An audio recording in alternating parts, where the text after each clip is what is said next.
So the end of 2020. Happy Christmas. I know I don't celebrate it.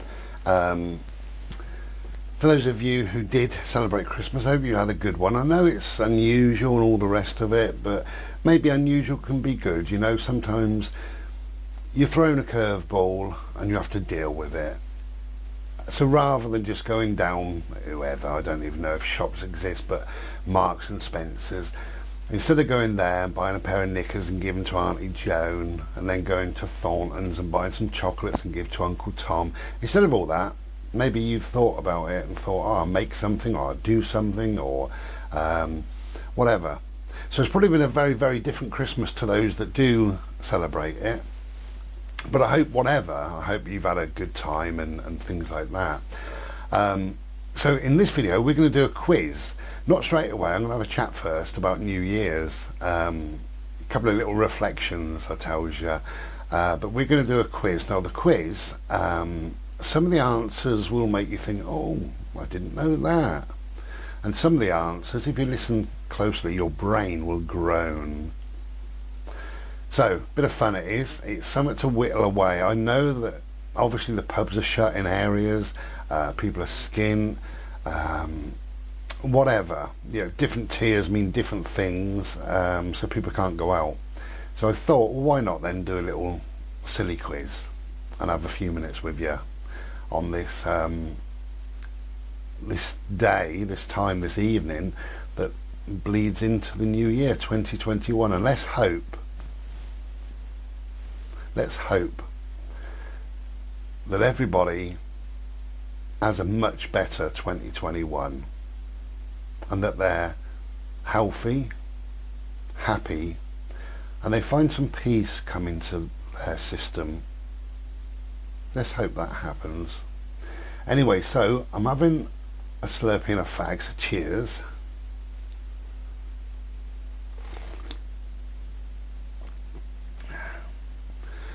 I'm going to pop a video on the end of this. I'm going to have a chat, then I'm going to pop a video on where unfortunately you have to see me naked, but try not to worry too much, because I've got a video that I made Christmas Day, and my glorious lovely friend, thank you Lisa, my glorious friend Lisa sent me a present. It's a Bodhi birthday present rather than a Christmas present. I still wish you wouldn't, Lisa. I wish, honestly, I wish people would never ever spend a penny on me at this time of year. We all know this really, but a quick recap. And I do appreciate it, by the way. I wasn't being nasty then. I really do appreciate it. You know me. A quick recap of how I feel about this year, this time of year. Hello, Bod. You okay, my lovely? I'm just doing a quiz and then we're going to go and play ball in a minute. See you in a minute. See if your bugger's off. He did. You can see him. So this is how I feel about it every year. And in one way I hate to say this because people think, oh God, it's Christmas, it's all exciting and it's wonderful, marvellous, all the rest of it. But this is, I have to be honest in my videos, and this is me being honest. I have probably always thought that Christmas is for kids and New Year is for adults. And that certainly was true when I was 16, 17, 18, whatever, those sort of years. And it's still true now to a degree, although the New Year bit doesn't affect me because as you get older you stop going out. As simple as that. I don't drink alcohol, not really. I mean, I have the odd pint maybe if I fancy it, or a short or whatever, but very, very rare. I also wouldn't pay 20 or 30 quid to go into a pub to sit there to listen to the jukebox. Wouldn't do it. So as you get older it becomes less and less important, and also I'm knackered, so I'll go to bed. I don't think I've seen a new year for God knows how many years. I just haven't done it. But how I feel about this time of year, and this is just very briefly, and then you can get a bit of a glimpse through my head. I'm just going to roll on a fag. I always find this time of year sad at Christmas. I do find it sad, and I wish I didn't, and I wish I could be joyful and happy and all the rest of it, but I don't, and I can't. And I've had this most of my life, probably all of my life. I feel very, very sad when it gets to Christmas. I feel so sorry for those people that are going to be alone, those people who have lost a partner or a child or a loved one, those people that are grieving, those people that are ill, the homeless. And I think of all of those people at this time of year. I can't help myself, but I do. I think of all of those people.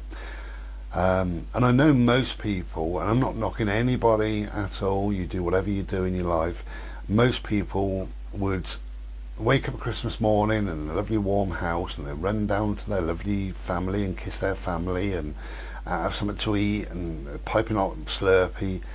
And they say, here's a present, it's a warm coat. Oh, thank you. Here's a present, it's warm boots. Thank you. Here's a pile of DVDs that'll keep you going. Here's some money, whatever. And that's lovely. And it's probably right. And I think of all that money and time and effort and what have you.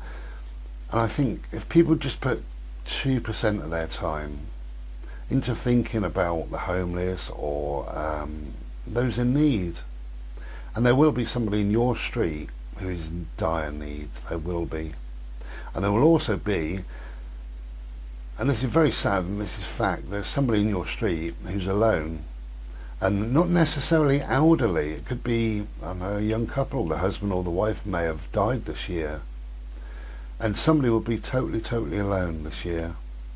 And if you put 2 seconds of your energy into it, you know who that person is, and they just live 2 doors away, 5 doors away, wherever. But people won't go round, people won't bother, because it's Christmas and you're family and busy and warm coats and warm this and, So I'm not really knocking anything really, but that's how I feel about the whole of this year. I keep saying this year, this time of the year. And for me, there's a lot of awful things. People chop down a tree, and it's awful doing that, I think. Just for a few days and garnish it, make it look like it's not a tree. Don't understand it. There's all the electric that people use with all their lights and gubbins flashing and dancing and moving, and if you didn't do that, could you give that 2 or 3, it might only be £2, but could you give that £2 to a charity, a homeless charity, or there's some great charities really. Mind is a wonderful charity that I've supported for many years. They do a lot of work, particularly this time of year they do a lot of work. Anyway, whatever, I don't want to get too maudlin, because that's me, and I have to be honest and say this is me, this is how I feel about this time of the year. But you may feel differently, and good for you, and I hope whatever you've done, you've had a great time, because that's what it's about really. It's about pleasing yourself, actually. It's not about showing your love to your wonderful family. It's not about that. It's about pleasing yourself. And if you've decided this year, oh, sod Christmas, I'm not going to do it, I'm going to go and help out at a homeless charity. I had a friend do that last year, and he said it was absolutely amazing. He's got a family. He decided not to have Christmas with the family and go and help out, and was dishing up dinners and all sorts. Great conversations we had after about different people he met. Anyway, just very, very briefly, I have supported this year, this Christmas, my Christmas present then, if you like, the Trussell Trust. I've never heard of them before. And somebody mentioned the Trussell Trust just a couple of weeks ago, and I said, what on earth's that? Anyway, do your research, Bryce. So I did my research, and basically the Trussell Trust, Trussell, Trussell Trust, they look after all of the homeless banks, no they don't, bloody idiot, food banks in the UK, and make sure that food gets delivered. What they've been doing just lately is making sure that those who are isolating because they're elderly or ill, they got a big food parcel on the 21st to the 23rd of December, which I think is fantastic. But they do loads and loads of work in the background and what have you to do with food parcels. So I've made a reasonable donation, and I feel good about that. So it's about pleasing yourself, Christmas, and that's what I've done. I've pleased myself. Okay, so yeah, as I say, I think Christmas is about for kids. That's why it's sparkly, it's flashy lights, it's tinsel, it's balloons, it's silliness, party games, poppers, whatever they are, wearing a silly hat. I mean, it's really childish Christmas in my view. And what I thought when I was a teenager was Christmas is for kids, New Year is for adults. So I used to go out on New Year, and on the whole I used to absolutely love it. Now when I was about, I think I was 16, because I was at work, and I was starting to work at 15, so it would have been probably my first Christmas that I could afford to go out properly and enjoy it. And a friend of mine came around and said, "What are you doing New Year?" I said, "I don't know." Because before that, as teenagers, we used to just get pissed somewhere, in the bloody cold. Anyway, so we got a ticket, which was probably 20 pence or whatever, and we went a couple of villages away to a village hall. And I didn't think much of it. I didn't think it was going to be very interesting, not really, or anything. I got a sparkly, I'll show you that later, childish, bloody child bride. I didn't put much sort of stock into it, much sort of faith into it. I just thought, yeah, we go, it'd be a laugh, Anyways, went to this place called Drayton Village Hall, and it was absolutely fantastic. It was brilliant from the second we walked in. The music was pumping, it was so loud. Everybody was happy and friendly and nice. There must have been 200 people in there. It was really packed. It was absolutely fantastic. And they had all sorts. They had, they did a silly raffle, but with good prizes. Big boxes of chocolates, things I'd never seen really. And the top prizes were money. And I can't remember what they were now, but I mean a reasonable amount of money you could win.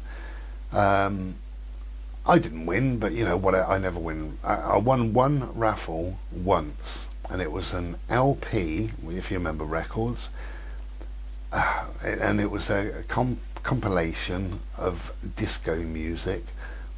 And I still don't like stuff like that. I put it on, I played it 2 or 3 times and put it in the bin. It wasn't for me. Anyway, this place, this Drayton Village Hall, they decked it up, and it just looked amazing. You thought you were going into something wonderful, and you were. And they had things obviously I'd never seen.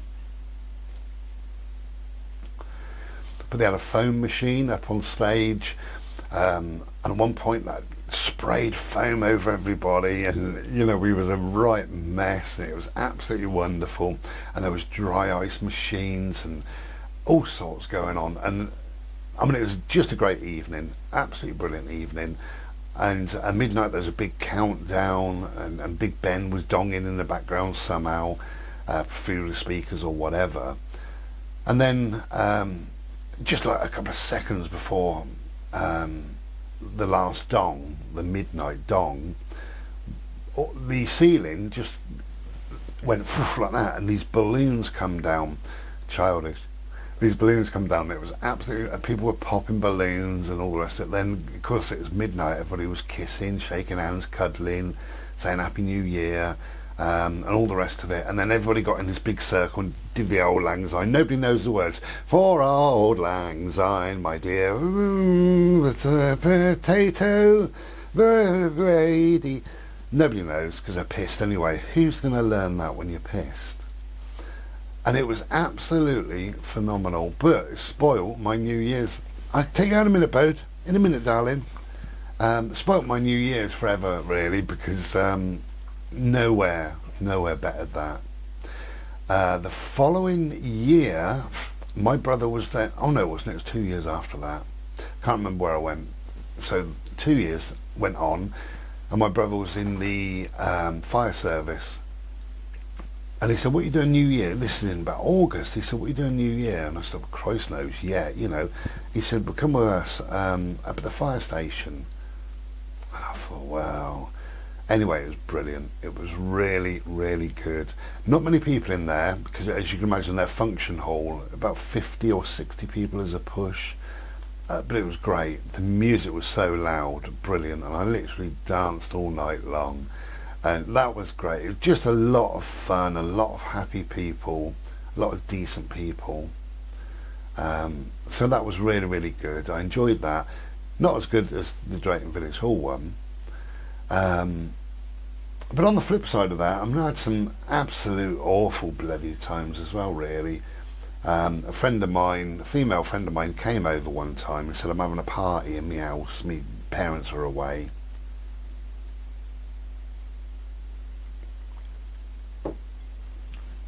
Love you to come." And I agreed. I said, "Yeah, okay. Well, I'm not doing anything else better than staying in." So I said, "Yeah, you know, that'd be cool." And cut a long story short, but a mate of mine came round and he said, "What are you doing tomorrow?" This was New Year's Eve, and I said, "I'm going to this party, arranged for weeks, if not months, you know." And he said, "Oh, it's a shame." He said, "There's this band on, I've seen them a couple of times. I always remember their name, Ricky and the Past Blasters. And they were like kind of showaddy-waddy, mud, Slade, sweet, something like that." I said, "Oh." Anyway, what I should have said is, "Okay, grab me a ticket, I'll come with you." But I didn't want to let my friend down, and I went there, and it was the most drab experience I've ever witnessed in my life. She had a kitchen table, and on the kitchen table there was about, I suppose, maybe 6 or 8 cans of lager, some plastic beakers and a bottle of lemonade. That was it. And it turned out that the people there was, I think, she had a 3-seater and a 2-seater sofa. 5. There might have been about 6 or 7 people.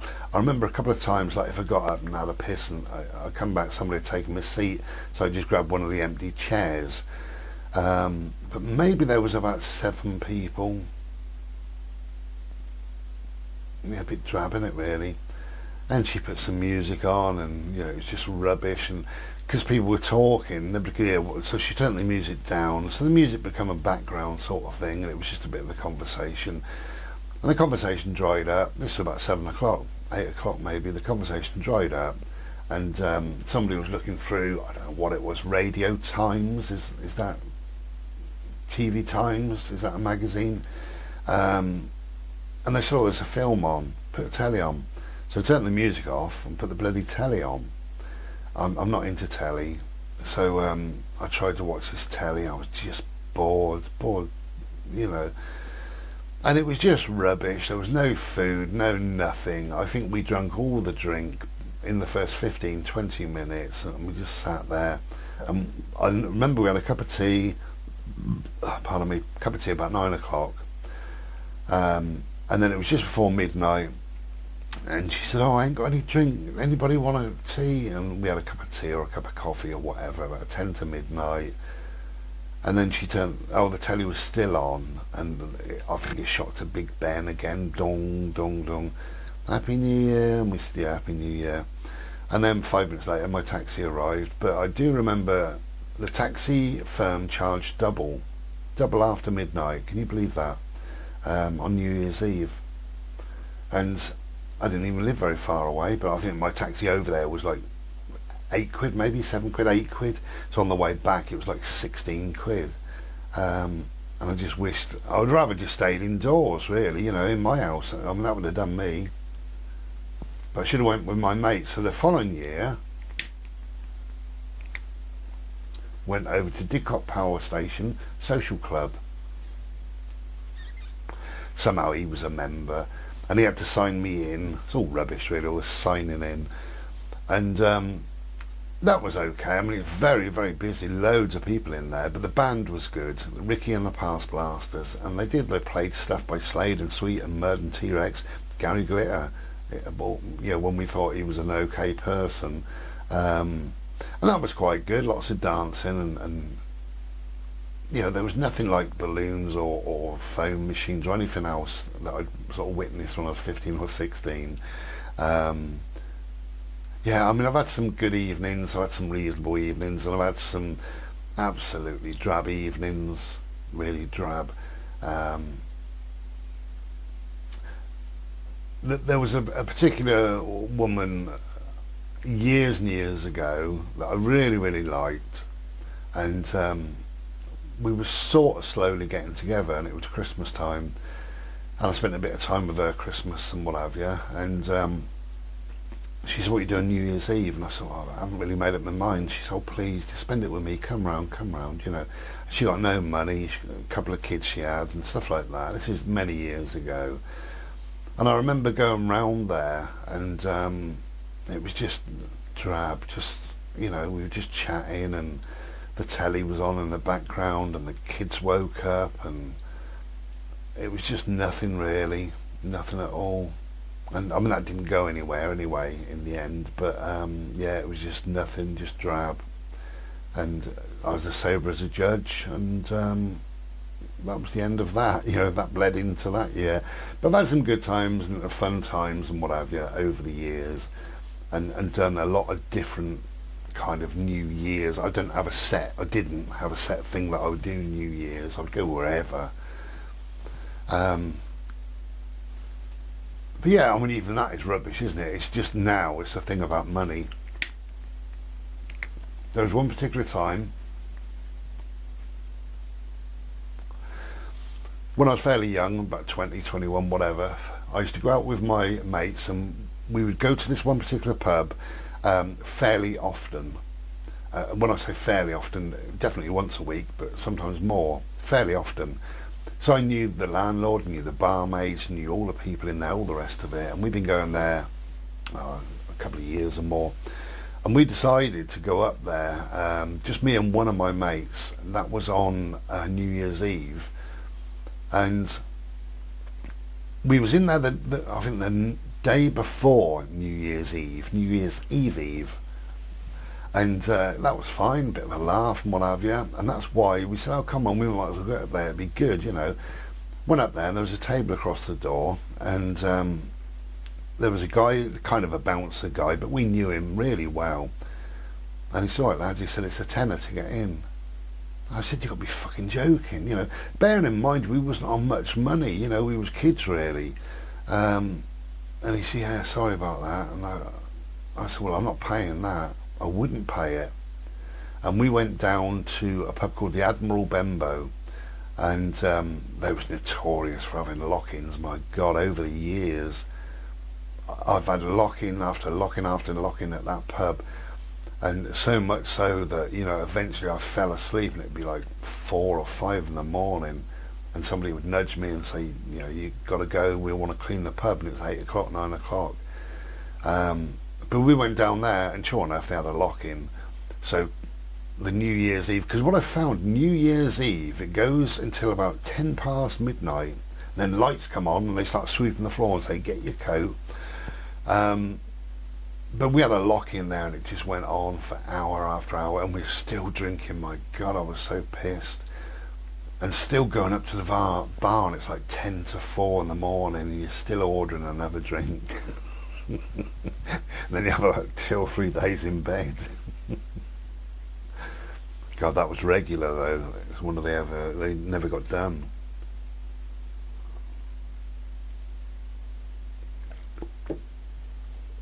Yeah, funny old times really. But then you grow up and you get a bit older, and you just don't bother. That's what I find.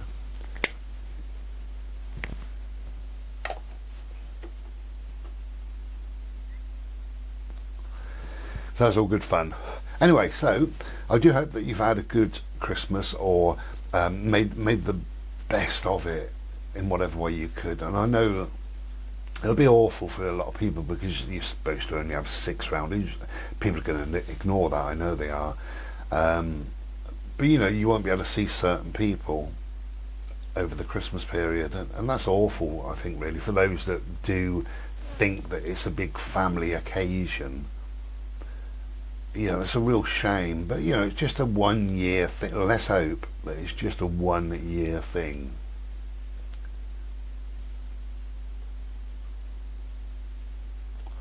And perhaps there's some sense of normality coming our way soon. Right, I'm going to finish this now, and I'm going to put a little video on where you see me naked because of Christmas. I've got to go and walk my dog, and then we're going to get into the quiz. So grab a pen and piece of paper, and we'll have a laugh, won't we? Right. So I'll be back in a sec on here. On here.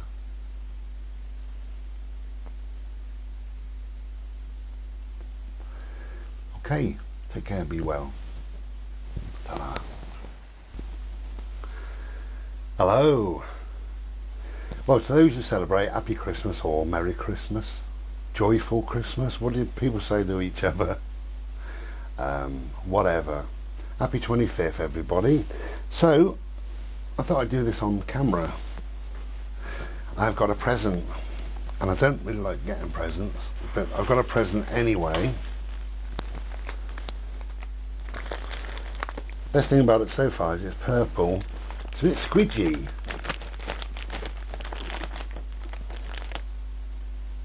No smell. Okay. We've got this lady's really thought this through. Dots on here because I love me dots. Fishy hearts. Oh.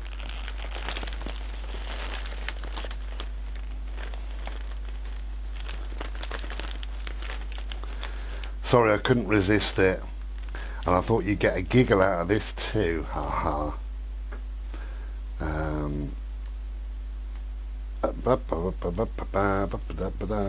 Bless you, darling. This is from Lisa, my lovely friend Lisa. Cover that up. That's lovely. Thank you for that. Oh, come on. There we go. So, I thought of not water bottle, right? And then now I'm thinking of slippers, because she said, sorry, I couldn't resist. It's Christmassy. Whatever it is, it's something to do with Christmas. Not even slippers. So, get into it then, shall we?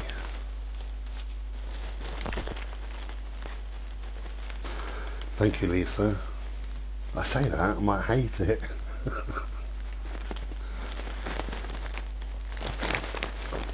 No idea. I have no idea. I keep smelling. You know, you should smell things, shouldn't you? It comes in another bag.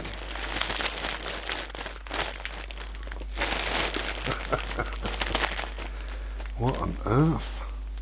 Oh, it's not a blow-up doll, is it? I'm on camera, and I think I've got a blow-up doll. The bag is beautiful. I can reuse the bag. I love the bag. Is it a blow-up doll?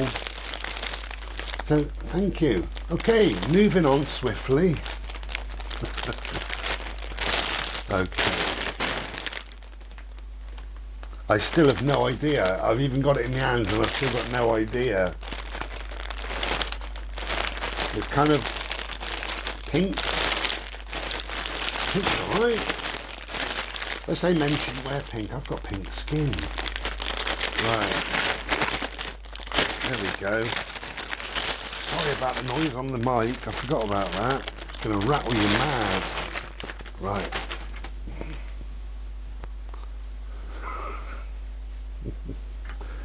Let's move back just an inch. It's a long inch, isn't it? Men don't know what an inch is. I see. Oh my Christ.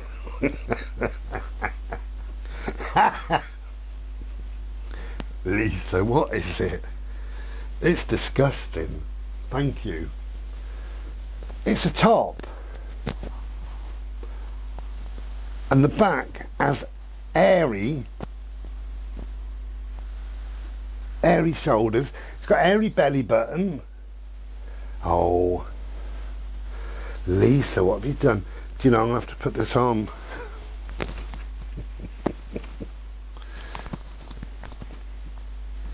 I'll pop it on. Okay, talk amongst yourselves. Oh.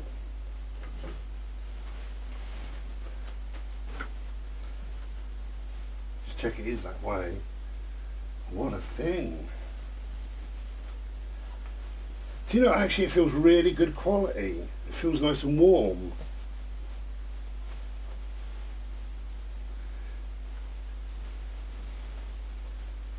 Yeah, I like it.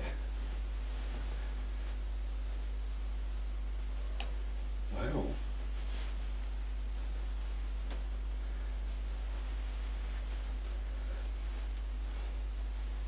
I'm sure it's horrendous, and there I am straightening my beard out. Oh, oh, Lisa, what have you done to me? Oh, Lisa. Oh, I like these. Oh. I feel quite sexy wearing this. Do you want to see the back? It's absolutely horrendous, but there's the back. Okay. Now. Oh dear. I'm thinking, can I wear it when I'm shopping? The police will be called, Lisa.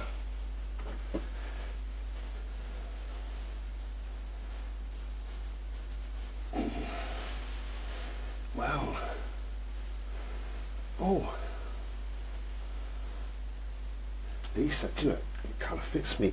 I will wear it as a pyjama top in bed, and that'll be the last time you ever bloody see it. Thank you so much. Well,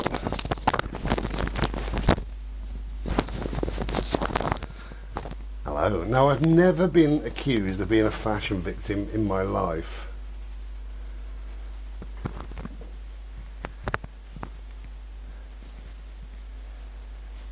Never. But for some reason, I love it. Lisa, thank you so much. I think we should all wear stuff like this at Christmas. All of us. Men, women, children. I think everybody. I think the season is so silly that this is what it's all about. Look at my belly button. Oh. Oh, I told you. Oh, look at this. Oh, it makes me look fat. Lisa, what have you done? Thank you. Thank you so much. I'll show you something else. Look at me airy back.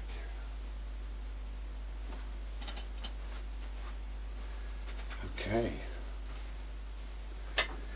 This because everybody's doing a bit of sparkly. I thought I would do a bit of sparkly. How beautiful. You're better off seeing it with the curtain shut, really. What can I do? I can use my beautiful purple bag to block a bit of light out. Oh, I can't see nothing now.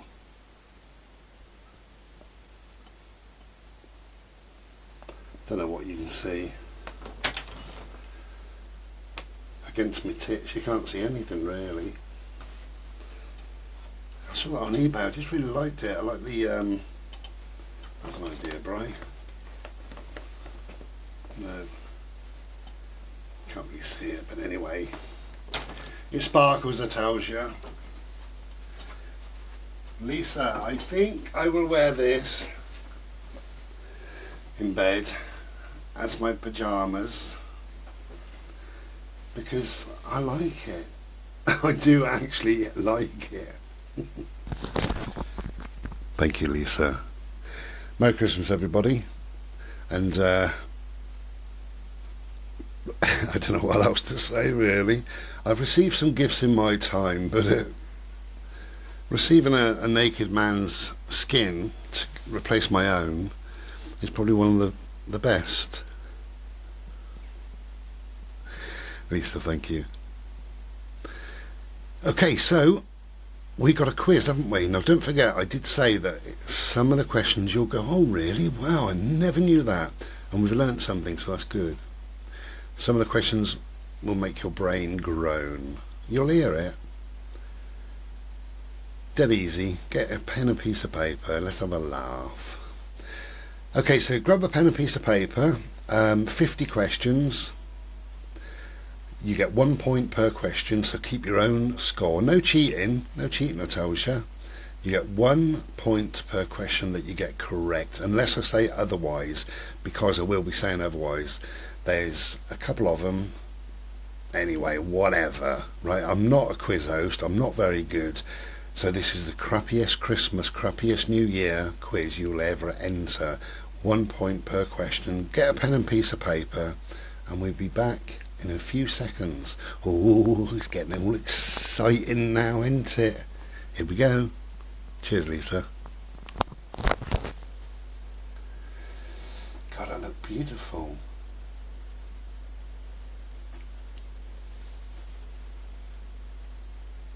Is this compulsory that we have to sit here doing this? I think it is. Okay, quiz time. Cheers.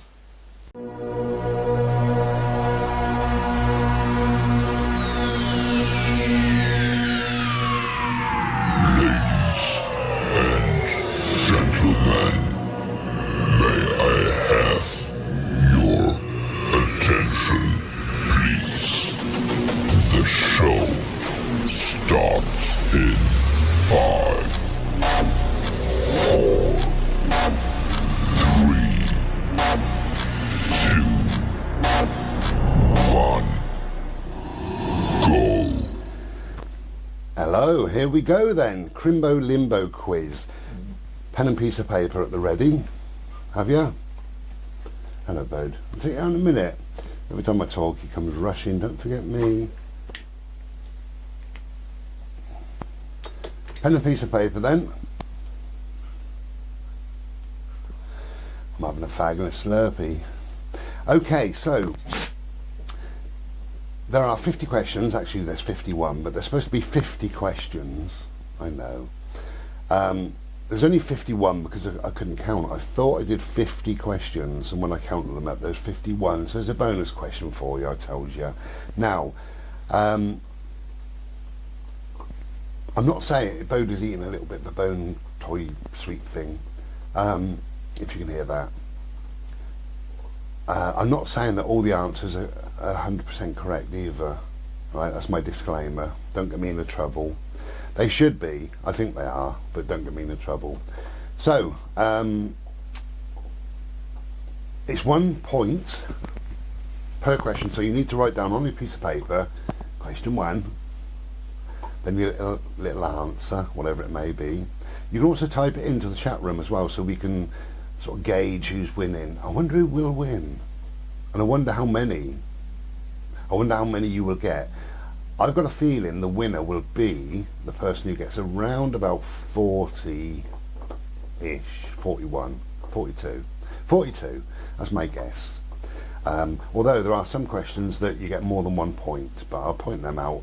I might type some questions in, I might type some answers in, so keep an eye on the chat area thing. And also you can keep an eye on what other people are doing, because if you want to put your guesses in there, do that. But write it down at the same time. Or at least write question 1. If you can't be bothered to write Q1 and then your answer, and not the answer, then your score. So if you got a 1 because you got it correct, then that's a 1, which is like that. Okay, now then, let's get to it, shall we? Okay, eyes down. They say that in bingo, don't they? But this is a crappy crimbo limbo quiz. I've called it crimbo limbo because there is a time, the 26th all the way to the 1st, people are in limbo. Nobody knows what to do. They wander around with their belly full of turkey going, oh God, isn't it a long time?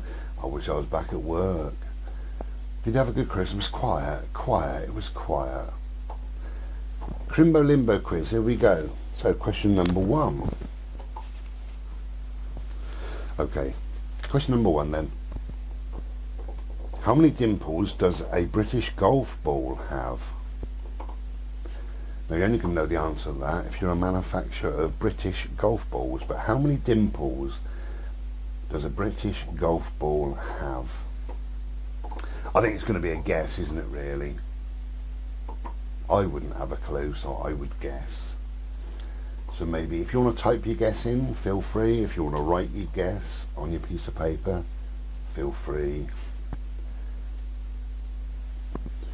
Now, if you get within 50, either way, of the answer, give yourself a 1, okay? No bloody cheating. Right, so, how many dimples does a British golf ball have? It is actually 330, 330. So if you got within 50, either way, give yourself 1 point. And I'm not going to keep saying well done to the person in the chat area because it's it'll take forever otherwise. It's going to take a long time anyway. It shouldn't do really. So 330. Who knew? Okay. Now this one you'll either know or you don't, but it's a guess. So this is an A, B or C answer. So this is question 2, so write down question 2. So Neil Armstrong, Buzz Aldrin and who was the 3rd astronaut involved in the Apollo 11 mission that landed on the moon? So Neil Armstrong, Buzz Aldrin and who else? So it's A, B or C. It's A is William Anders, B is Michael Collins, and C is Charles Bolden. So Neil Armstrong, Buzz Aldrin, and was it A, William Anders, B, Michael Collins, or C, Charles Bolden? I'll give you 5 more seconds. A, B or C. It's either William Anders, Michael Collins, or Charles Bolden. You have 5 seconds.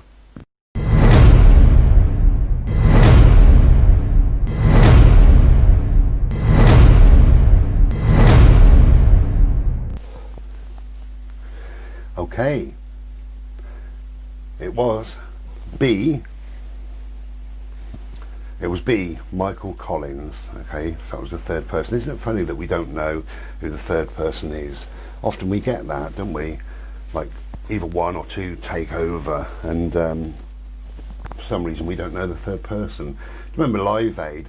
Bob Geldof and Live Aid? Well, it wasn't. It was Bob Geldof, Midge Ure and Live Aid, 50-50, but we don't say that.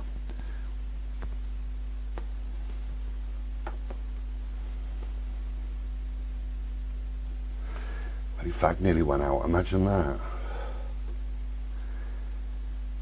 We'll have a swig of this because we're getting far too excited now. Cheers. Okay, so this is now question 3, so write down question 3. Give yourself 1 point for that if you got B, by the way. Question 3, what is the biggest island in the world? What is the biggest island in the world? The biggest island in the world is. Are you typing it in the chat area, or are you just writing it down, or are you waiting to give yourself a point? What is the biggest island in the world? Biggest island in the world is, it's Greenland. Greenland. So if you got Greenland, 1 point. Well done. Okay, question 4.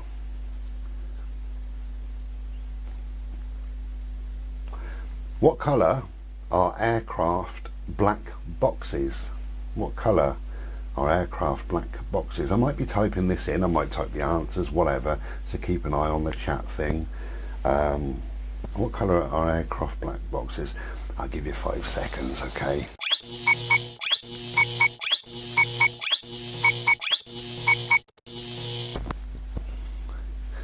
Okay, the answer, a bit like this top really, the answer is bright orange. I actually didn't know that, didn't have a clue. So that was question 4, so give yourself 1 point if it was bright orange, or even if you got orange, that'll do, won't it? So question 5, I've got to read it from the computer because I forgot to write it down. I'm not a good host, I said I wasn't a good host. Right. Question 5 then, write down Q5. You have 3 stoves, a gas stove, a wood stove and a coal stove, but only one match. Which should you light first? So it's a gas stove, a wood stove and a coal stove, but only one match, so which should you light first? I don't know if you're typing the answer in for us to have a look in the chat. Maybe it's just a guess, or maybe you know, maybe you've had this question before, whatever. One last time then, it's Q5, question 5, and it's you have 3 stoves, a gas stove, a wood stove and a coal stove, but only one match. Which should you light first? I'll give you 5 seconds. 5, 4, 3, 2, 1.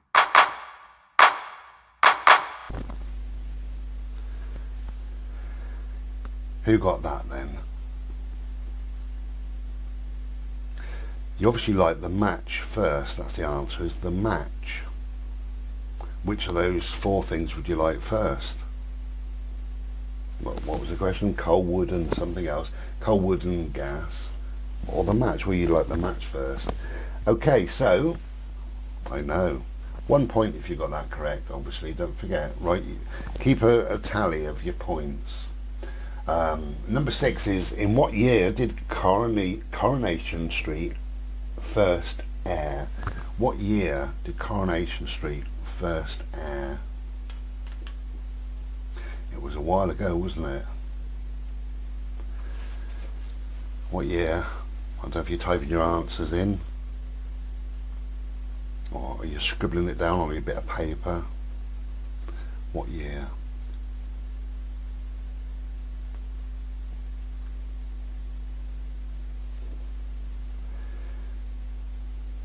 Okay, that's long enough, isn't it? Come on. What year did Coronation Street first air? It was 1960. 1960. So if you got that right, 1 point. Well done.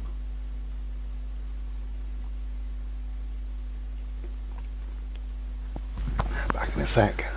Okay then, question 7. What does HP stand for in HP sauce? What does HP stand for in HP sauce? Quick.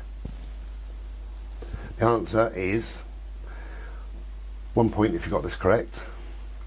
What does HP stand for in in HP sauce? Gave you it, didn't I? Houses of Parliament, believe it or not, it really does. Houses of Parliament. If you got that, you got 1 point. Question 8.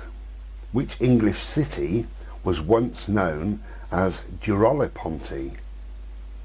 Which English city was once known as Girolopont? D-U-R-O-L-I-P-O-N-T-E. I expect I've typed this in. D-U-R-O-L-I-P-O-N-T-E. Girolopont. So which English city? I'll give you 5 seconds, shall I? Yeah.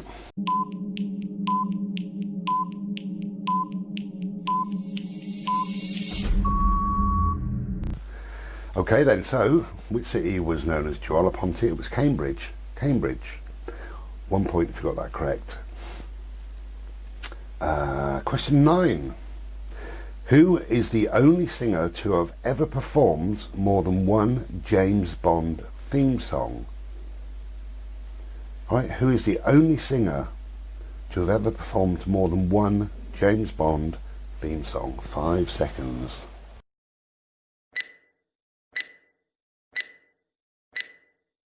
It was Shirley Bassey. 1 point if you got that correct. Number 10, we're whacking through these now. So question 10. I like this one. Question 10. I'm a god, a planet, and a measurer of heat. Who am I? I'm a god, a planet, and measurer of heat. Who am I? 5 seconds.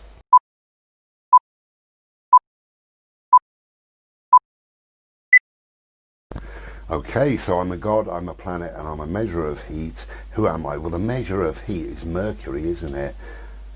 And he's a god, and there's also a planet called Mercury, so Mercury is the answer. 1 point again if you got that correct. Well done.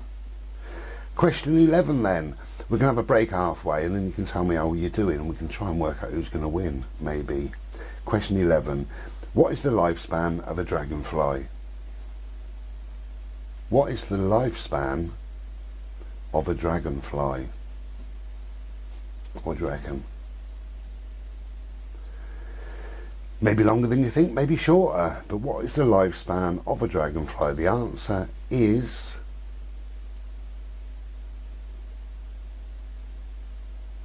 it's 24 hours. It's a day, 24 hours. So if you wrote a day or 24 hours, 1 point. Okay, something to think about now. So question 12, can you name all 5 Bronte sisters? I'll give you one if you like. Charlotte Bronte. Did she write Wuthering Heights? Anyway, so can you name all 5? I'll be typing this in. Can you name all 5 Bronte sisters? Have a little think. I'll give you 5 seconds.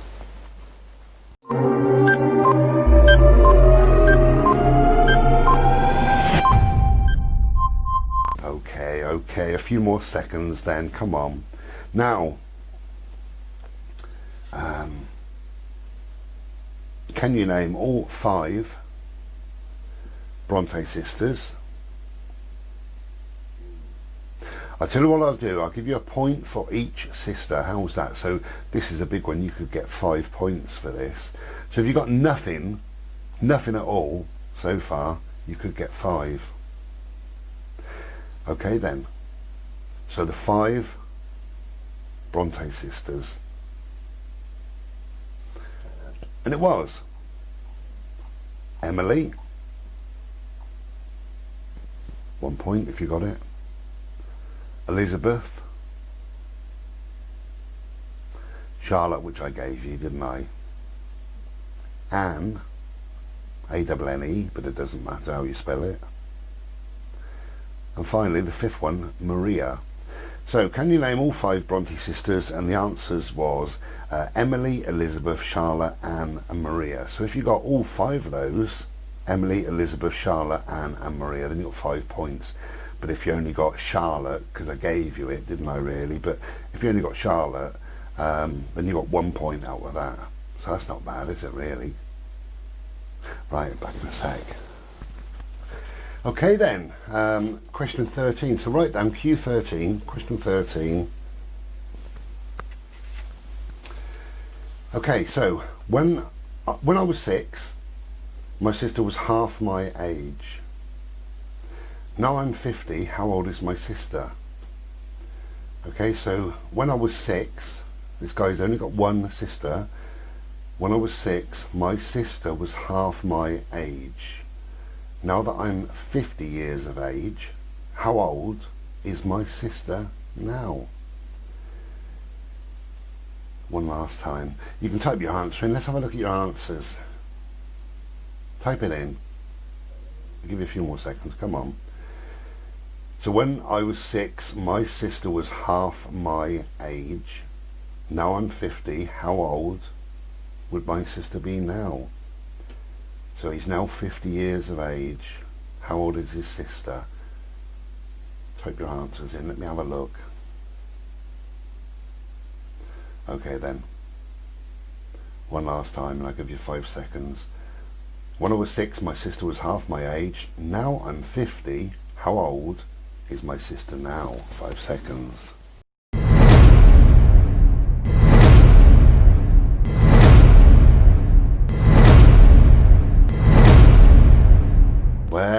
Well, I wonder who got that one then. Okay, so the answer is, when I was 6, my sister was half my age, so she would have been 3, wouldn't she? That's half his age.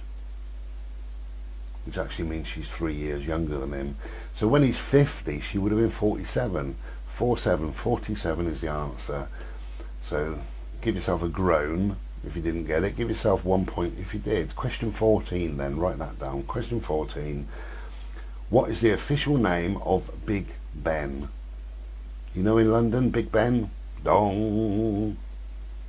What is the official name of Big Ben? 5 seconds.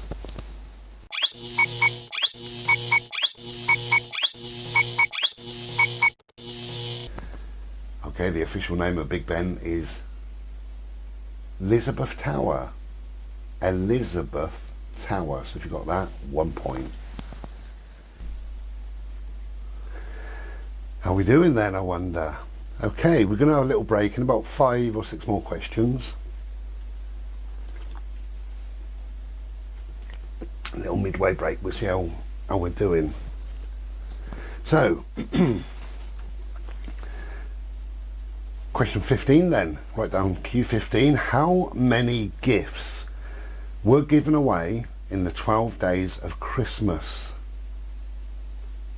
Carol? How many gifts were given away in the 12 days of Christmas Carol? You've got to use your noggin now, haven't you?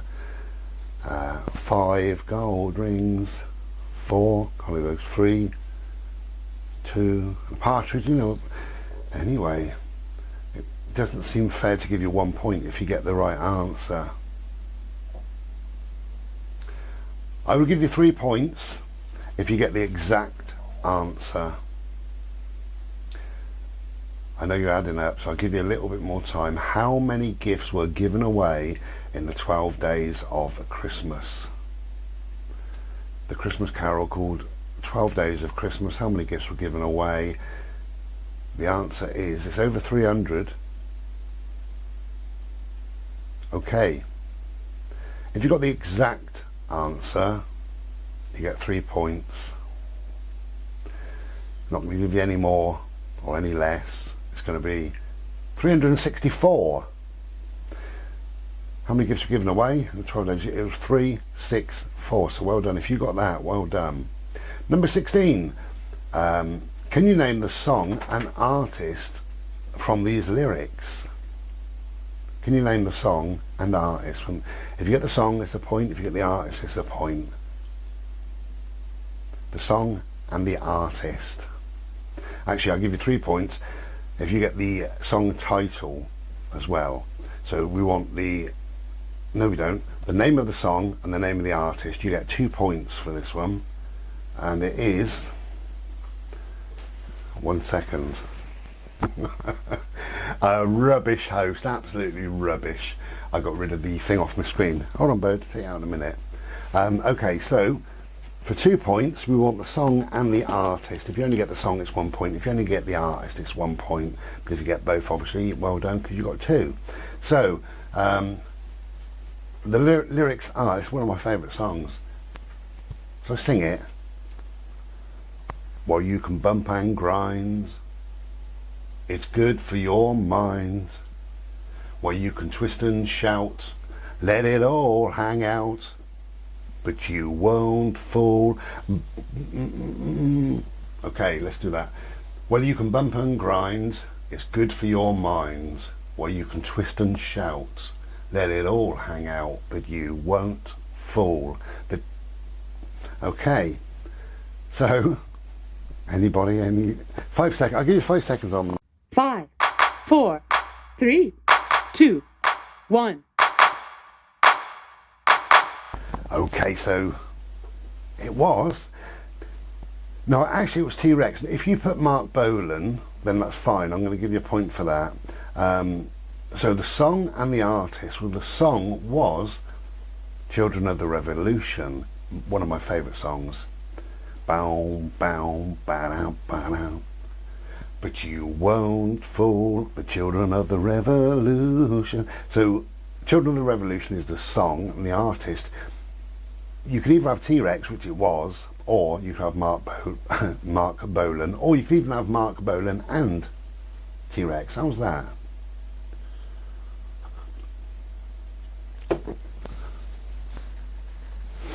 So if you got Mark Bolan or T-Rex, that's a point. And if you got the song title, Children of the Revolution, that's also a point. Okay, number 17. So who originally came up with the saying, a dog is for life, not just for Christmas? A dog is for life, not just for Christmas. Who originally came up with that saying? Who originally came up with the saying, a dog is for life, not just Christmas? Probably a useless clue, but it was 1978. So, who originally came up with it? It was... Okay, the answer. Who originally came up with the saying, a dog is for life, not just for Christmas? It was Clarissa Baldwin. Clarissa Baldwin worked for the animal charity. It was then called the National Canine Defence League. It changed its name to the Dogs Trust.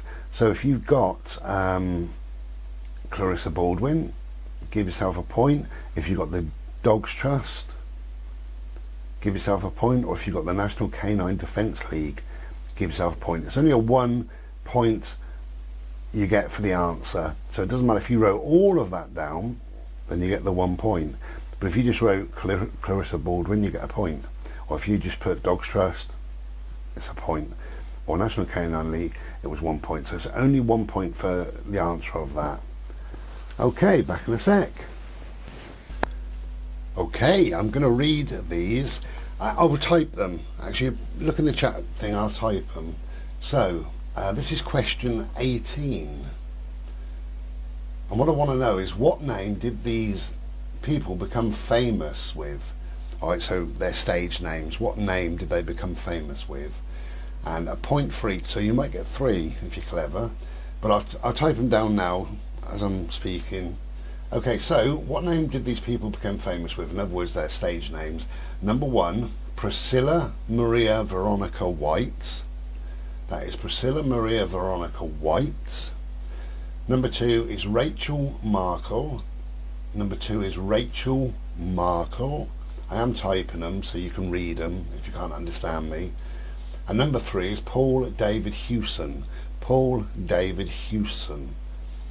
So what name did these people become famous with, their stage names in other words? So number 1 is Priscilla Maria Veronica White. Number 2 is Rachel Markle. And number 3 is Paul David Hewson. And I give you 5 seconds. Let's go.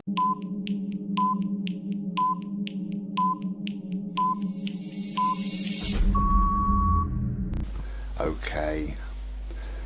The first one was very easy, wasn't it? Hopefully. So, here we go then. So what name did these people become famous with? In other words, their stage names. Number 1, it was Cilla Black. Priscilla White, Cilla Black. So number 1, Cilla Black. Number 2, Meghan Markle. Married to one of the royals. Meghan Markle. And number 3, Paul David Hewson, was Bono. B-O-N-O, Bono from U2. So, well done. Okay, we are on question 19 already, so we're going to have a break in just a sec. Right, question 19. What do these popular acronyms actually mean? What do these popular acronyms actually mean? So if you want to write them down, there's 3, so it's a point for each.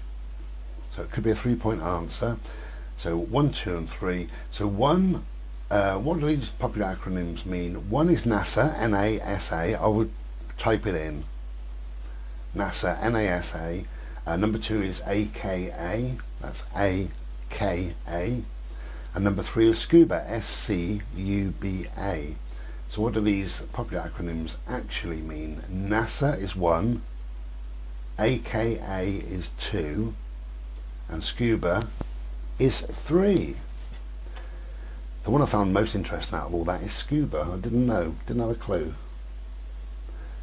But I did get number 2 correct.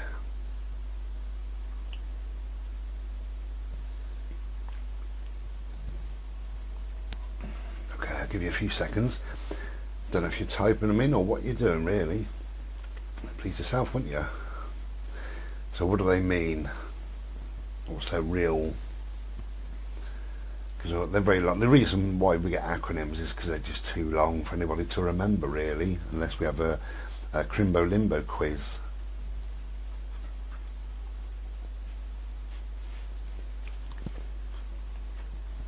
Five seconds.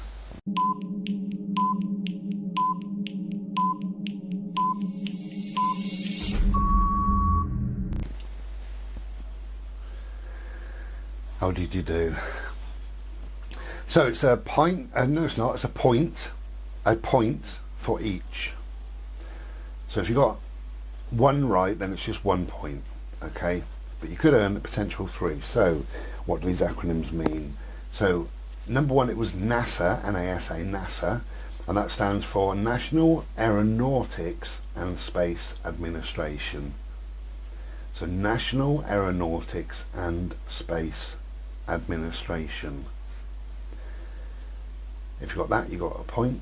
AKA is also known as, that's quite simple, isn't it? AKA, number 2, that was also known as. Number 3, this is quite interesting to me anyway.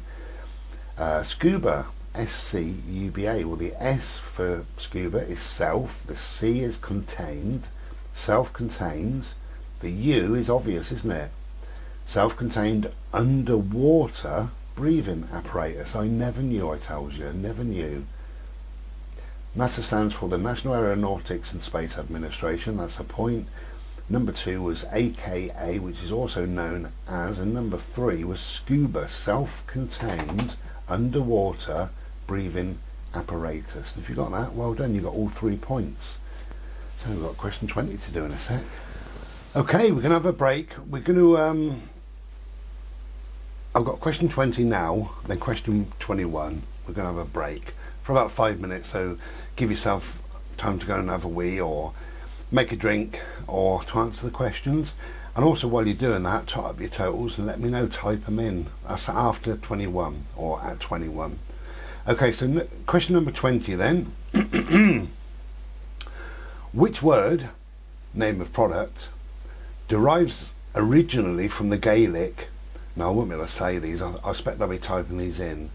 Which word, name of product, derives originally from the Gaelic use bitha or usq bow?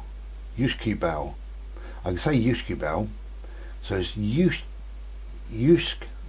bitha or usq bow. Both of those mean water of life. That's what they actually mean, water of life. So Uskubau means water of life, and so does Usk Bitha means water of life. So again, which word, the name of product, derives originally from the Gaelic Us Bitha or Uskubau, which means the water of life? Any ideas? The answer is whiskey. Yeah, whiskey. Whiskey means water of life, can you believe it? So number 20 then, I would be typing these in. You get 1 point for obviously whiskey, but this is now question number 21, so write that down. Question 21, you have 5 films. 1, 2, 3, 4, 5. So you get a point for each. Alright, I'm going to type them in and then disappear. Maybe put some photos on or a bit of music or whatever. So we'll see you in 5 minutes. When you've worked these out, if you can work them out, you might only get 1, you might get all 5, who knows. If you get 1, it's 1 point. If you get 3, it's 3 points, etc, etc. And we'll be back in about 5 minutes time. But in the meantime, type up your totals, your halfway, midway totals, and type them in. Let us all know. Let us all know how you're doing. Unless you're embarrassed and you've got 2.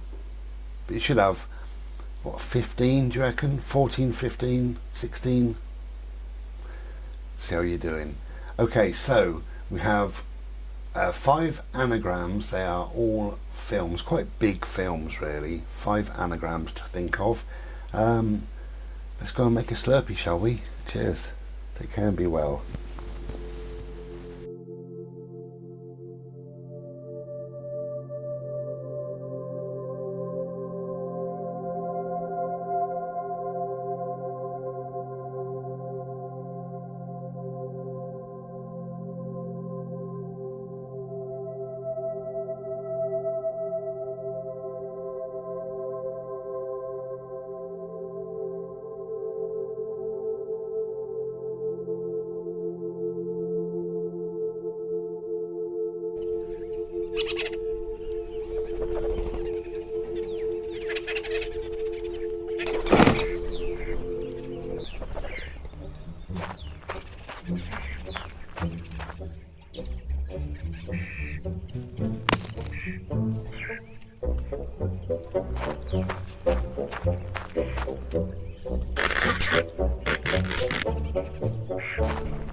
starts in 5, 4, 3,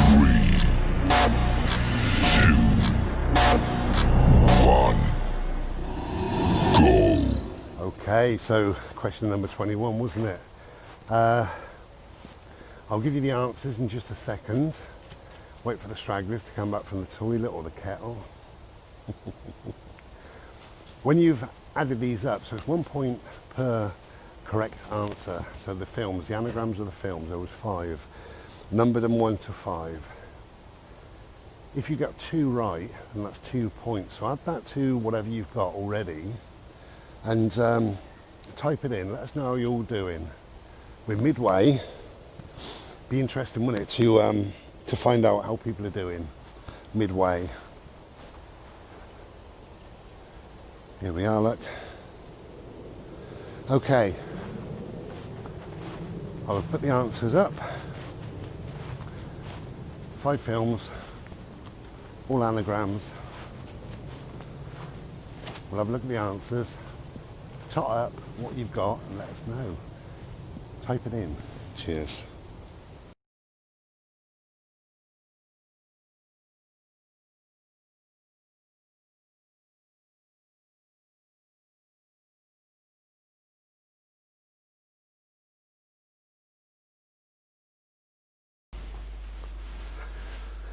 Okay then, so are you typing in how many you've scored so far? I hope you are. Just be interesting to see. My clue is that somebody's got around 15. So if you've got 10 or more, I think you're doing quite good. If you've got 15, let us know. I'll give you a few seconds to do that. Nice hot Slurpee, you've been out, it's a bit chilly. So I'm having a fag and a Slurpee.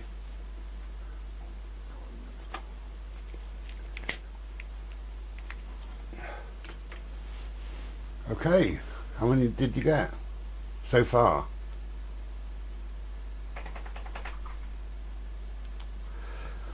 Well done, whatever that is. Obviously this is a premiere, I'm making this now, not now. Okay, so 21. The answers are in the chat. I also put a little picture up of Bodes. So that was a point per correct answer, point per film that you got correct.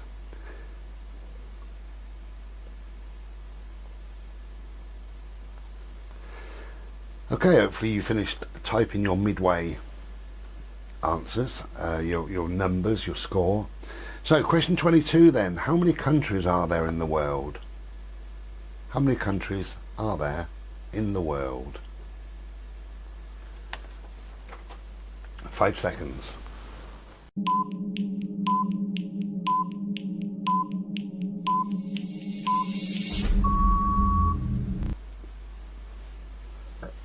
Excuse me.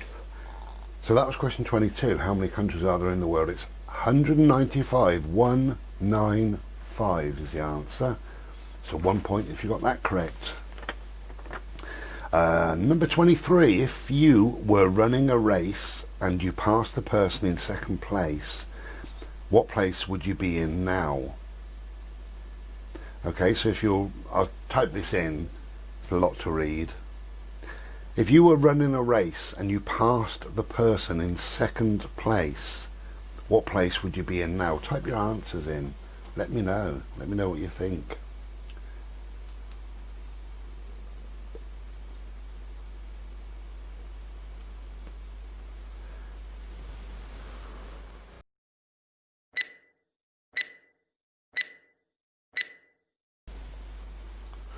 Okay, how did you do there then? That was question 23. So if you passed a person in second place, then you would be in that position. You'd be in the second place because you passed the person in second place, not the person in first place. You passed the person in second place, didn't you? So that is your position, second. So if you said anything else than that, then you're a bloody liar. Okay, 24. How many breaths does the human body take daily? Have a guess. How many breaths does the human body take daily? How many fags does Bri have daily?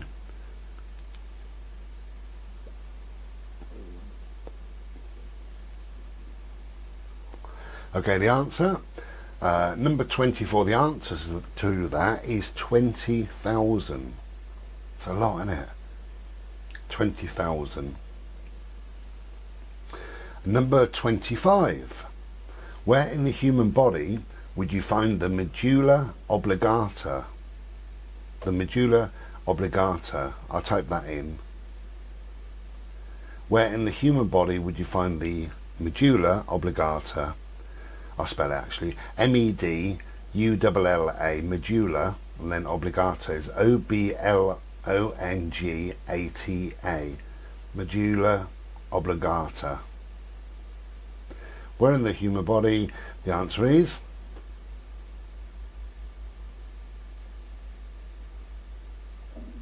where in the human body would you find the medulla oblongata? Is the brain. It's in the brain. 26. You got a point for the brain, did you, or not? Number 26 then.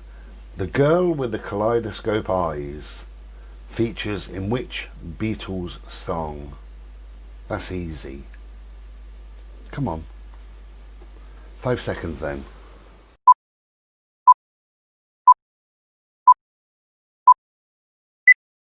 Okay, the answer. The girl with the kaleidoscope eyes features in which Beatles song? The song was, yeah, we all knew it, didn't we? Lucy in the sky with diamonds. Okay, point for that if you got it. 27 then, question 27, we're whacking through these. Which value coin was introduced to Britain in 1998? That's an easy one, 5 seconds only.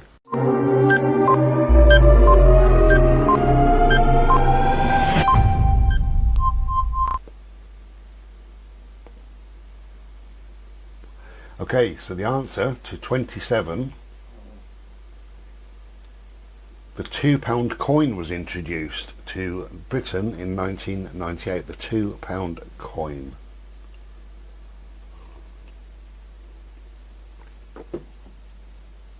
Back in a bit. Hello, here we go again. So we're on question 28.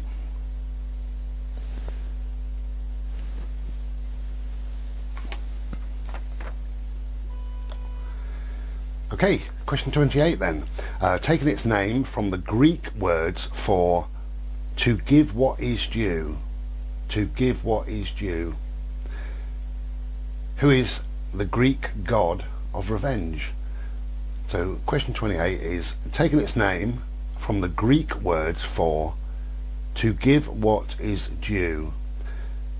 Who is the Greek god of revenge? I guessed this one and I got it wrong, just to let you know. I thought it was something else. Okay, 5 seconds.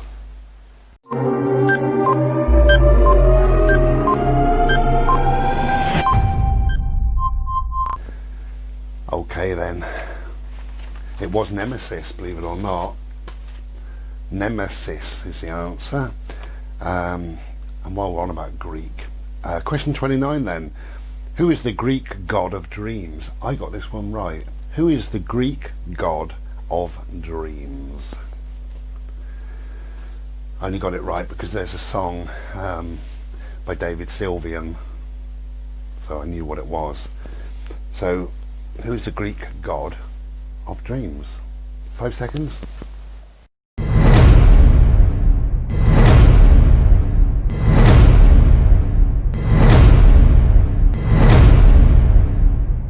It was Morpheus.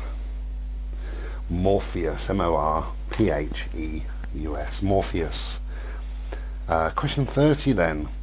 What does BMW stand for in English?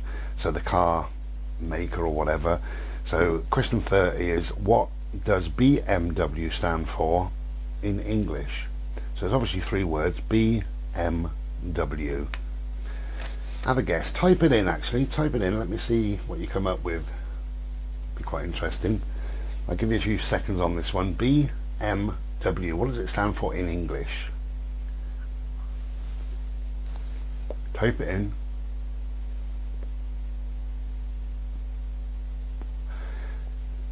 I got it wrong. I guessed about 3 and got it wrong every single time, apart from the middle word. So BMW. What do you reckon? Okay, type it in very, very quickly. You've got 5 seconds. 4, 3, 2, 1. So you get a point if you got this, and it is Bavarian Motorworks. Bavarian, B-A-V-A-R-I-A-N, Bavarian Motorworks. I never knew that. But there you go. Question 31 then. What is the common name for dried plums? 5 seconds only.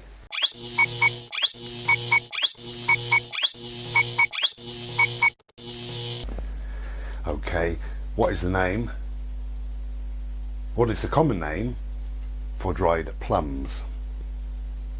No rude remarks, gentlemen, please. It is prunes. That's the answer. Prunes. P-R-U-N-E-S. Prunes. Cheers. Cheers.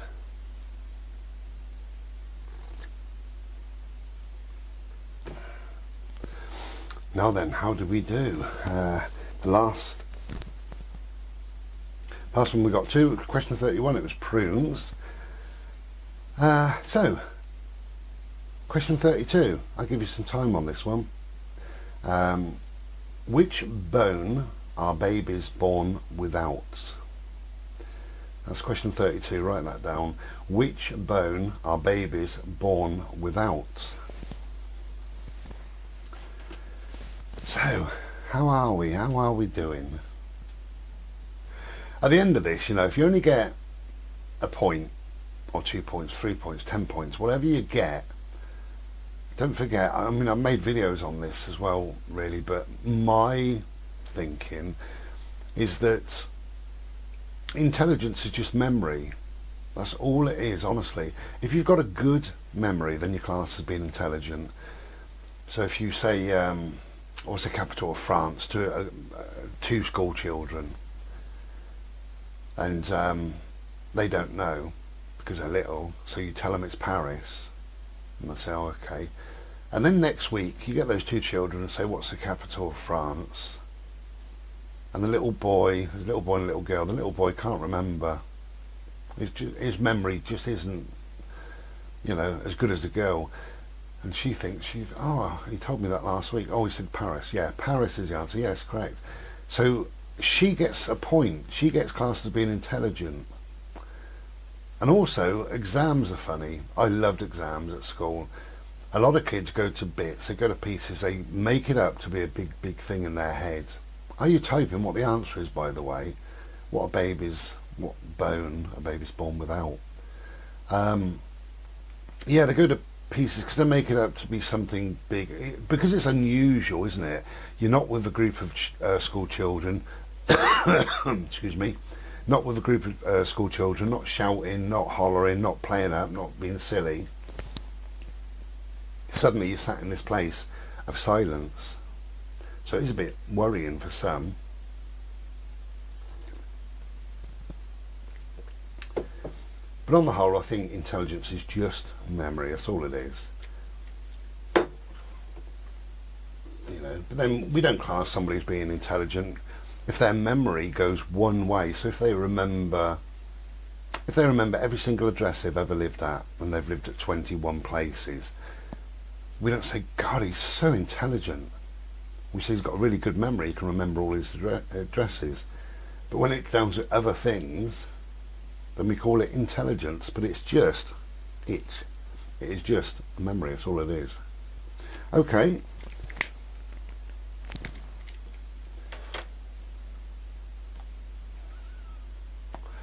Now then, the answer to this one is it's the kneecap, believe it or not.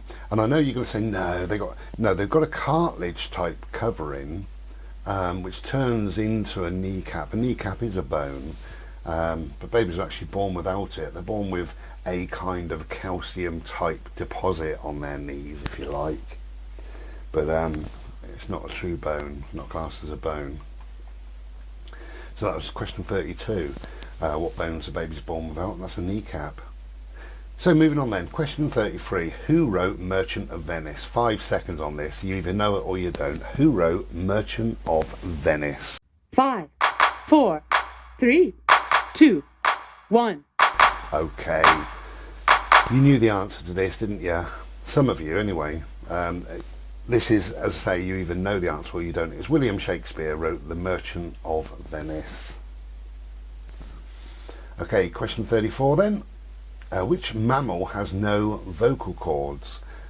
Now this one, unlike the last one, you would have known it or you didn't. This one can be a guess, can't it? It's question 34. Which mammal has no vocal cords? Type it in. I'd be quite interested to see. So it's a mammal with no vocal cords. There's only one. What do you reckon?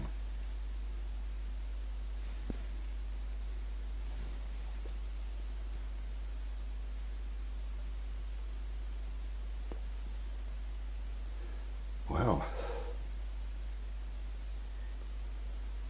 when you think about it, it's fairly obvious, but you need to think kind of out of the box slightly.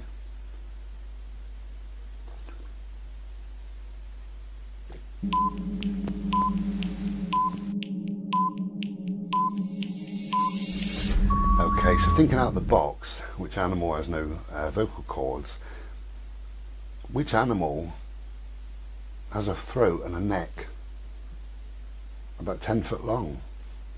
There couldn't be any vocal cords for all of that in a giraffe is the answer. Giraffe. Okay, question 35. That's 1 point for that, obviously. Question 35 then. David's father has 3 sons. Snap, Crackle and who? Who?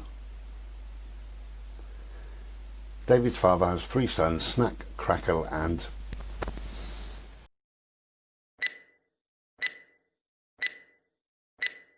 Yes, you knew it, didn't you? David is the answer. David's father. David's father had 3 sons. So if his father had 3 sons, it would have been Snap, Crackle and David. Why the hell? That's child abuse, isn't it? Snap and Crackle. Happy birthday, Crackle. Okay then. Question number 36. What 2 things can you never eat for breakfast and lunch? No, what am I saying? What 2 things can you never eat for breakfast? I don't know what I was saying then. I'll read it again. Question 36. What 2 things can you never eat for breakfast? What 2 things can you never eat for breakfast? It's not the knife and fork. Don't try and be clever. It's not a plate and a cup. It's not an elephant. But it is a silly answer. And the answer is, question 36, the answer is, I gave it away, didn't I? Lunch and dinner. You can't eat lunch and dinner for breakfast, can you? I know, you're groaning and moaning and whinging and whining, I know you are. It was rubbish. But anyway, question 37. What year was Heinz established? What year was Heinz established?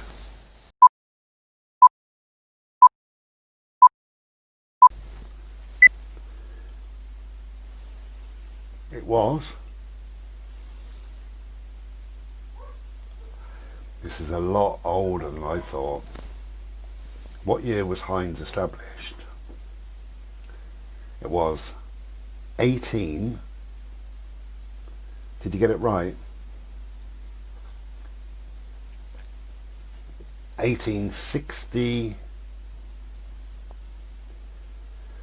The answer is 1860. 1869. 1869. Unbelievable, isn't it? 1869.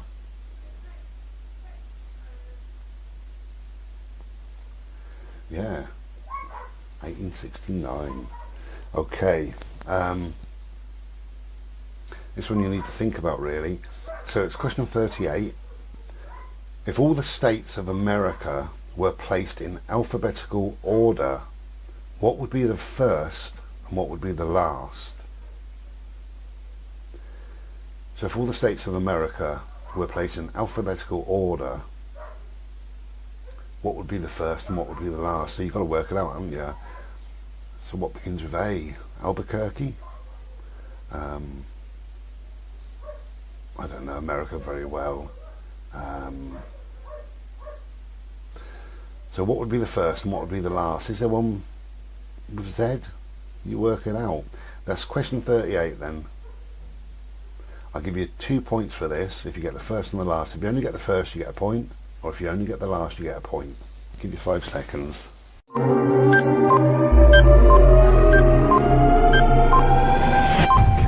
a few more seconds on that then. So if all the states were put in alphabetical order, then what would be the first and what would be the last? So it's got to be A, hasn't it? I said Albuquerque, but I was wrong. It's Alabama. Okay, this is the answers. Alabama is the first.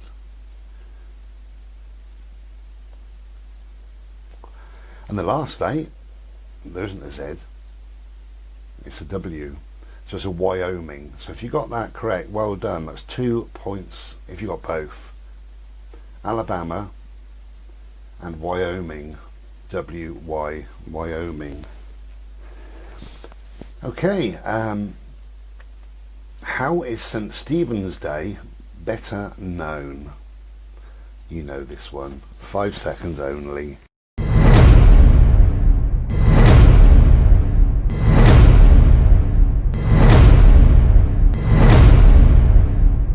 Come on, we all knew this one, didn't we? Didn't we? Last time. How is St. Stephen's Day better known?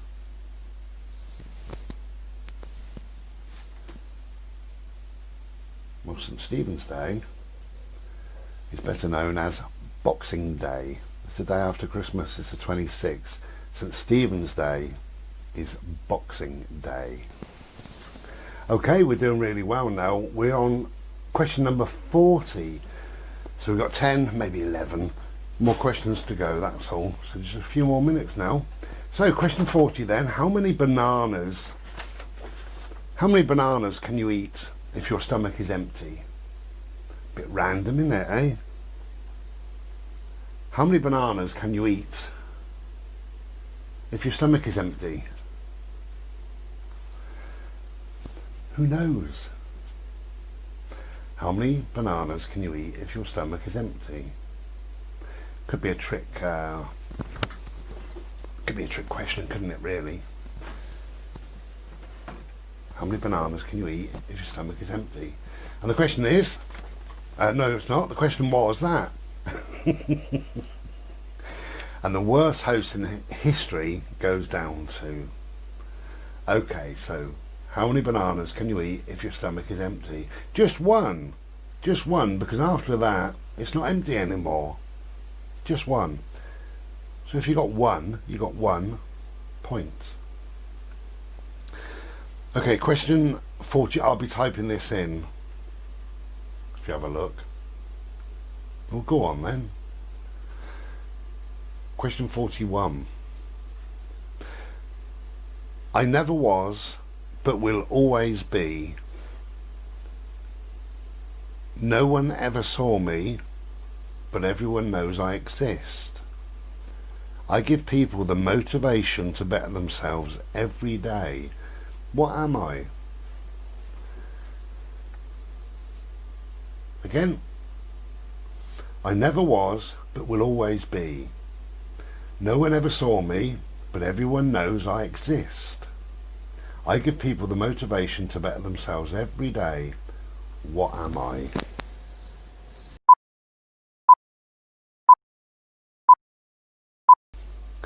Okay, so question 41 then. I'll read it once more if you're a bit stuck. I never was, but will always be. No one ever saw me, but everyone knows I exist. I give people the motivation to better themselves every day. What am I? Tomorrow. It's the answer. Tomorrow. That's it. Just tomorrow. I never was, but will always be. That's tomorrow, isn't it? But everyone knows I exist. Well, everyone knows there's going to be a tomorrow. I give people the motivation to better themselves every day. So every day you can do better tomorrow, can't you? So tomorrow is the answer. Even if you don't believe me, it is. Right, so question 42 then. How can a girl go 25 days without sleep? Question 42. How can a girl go 25 days without sleep?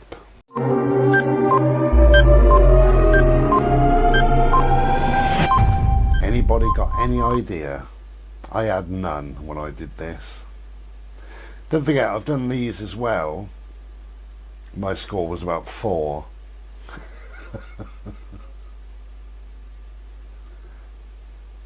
Come on then. Any idea? How can a girl go 25 days without sleep? You're trying to think now, aren't you? You're really desperately trying to think, what is a girl? What does he mean when he says girl? How can a girl go 25 days without sleep? Is that possible? 25, you know, that's a long time. How can? Am I saying something weird, something wrong, something different? Is it a bit of a riddle that I'll never get? Who bloody knows and who cares anyway? Right, so question number 42. How can a girl go 25 days without sleep? Because, this is the answer. Because she sleeps at night. I know, don't moan at me. Listen, I got these from all over the bloody place. How can a girl go 25 days without sleep? Because she sleeps at night. The girl bit was just in there to throw you, wasn't it, really? So question 43 then. Sorry about that one, but I kind of enjoyed it as well. So, are these getting more ridiculous? Question 43. It's been around for millions of years, but it is no more than a month old. What is it? It's been around for millions of years, but it's no more than a month old. Well, do you want to type your answers in? Go on, type it in. Let me have a quick look. Hurry up. Come on, we want to go to sleep tonight. Who's going to be up for midnight? Anybody? No. I don't know. Well, depends how long this video is, really. I'll probably go to bed 5 minutes after this video. I might have a Slurpee, actually, and then go to bed after the video. Right, after the quiz. So, come on then. Enough time. It's been around for millions of years, but it's no more than a month old. What is it? Well, it's the moon. And when you think about it, it's right, isn't it? We only have it in a month by month thing. We never have, you don't say that, oh, the moon 5 years ago, blah, blah, blah. It's always monthly, so it's a cycle, isn't it? It's been around for millions of years, well, we know that. But it's no more than a month old. It is the moon. That's question 43, so a point there for nobody. Question 44. In British Columbia, you cannot take a picture of a man with a wooden leg. Why not? Why? That's the question, is why? Read it again. Question 44. In British Columbia, you cannot take a picture of a man with a wooden leg. Why?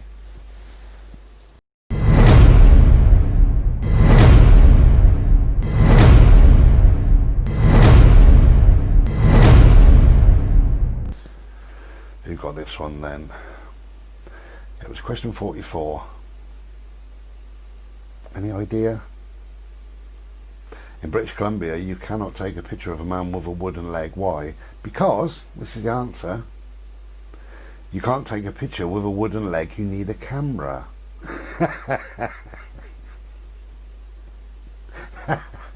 I like it. I like that one. I do like it. Okay. Last one for now. Okay, a bit more serious now. Let's get bloody serious, shall we? Type your answers in. Let me have a look at the answers of this one, please. Number 45. I'll be interested to see who can get this one. I didn't. So question 45 then. Type it in. You get 1 point if you get it right.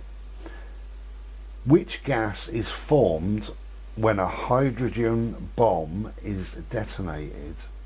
That's question 45. Type it in. Which gas is formed when a hydrogen bomb is detonated? Question 45. Type it in, please.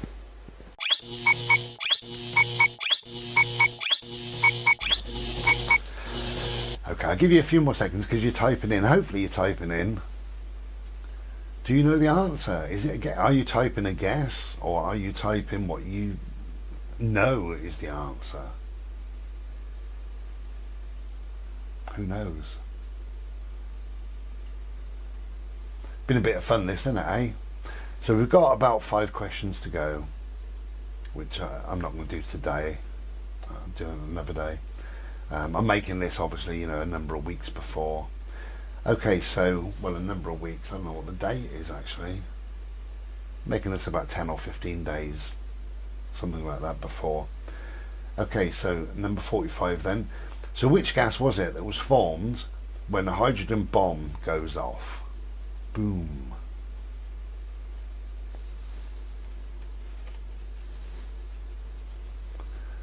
Which gas is formed?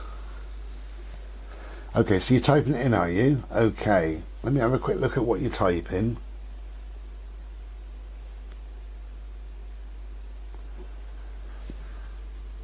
That's a little one. Okay, which gas is formed when a hydrogen bomb is detonated? We've got 5 more questions, so start totting up so that it's easy at the end to let me know what you got. So which gas is formed when a hydrogen bomb, blah blah blah blah blah? Helium. The answer is helium. H-E-L-I-U-M. Helium. So it'll be interesting to see who got that right. Okay, we'll be back a second on here with question 46 it'll be, won't it? Very nearly at the end now. Cheers. Take care and be well. Good morning. So just getting sorted with the mic. Good morning, look at this. How magical is that?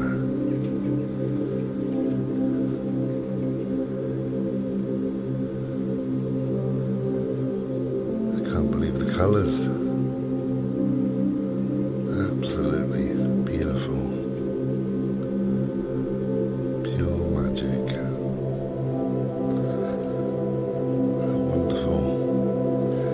To make a Slurpee, and I came up here and I thought, wow.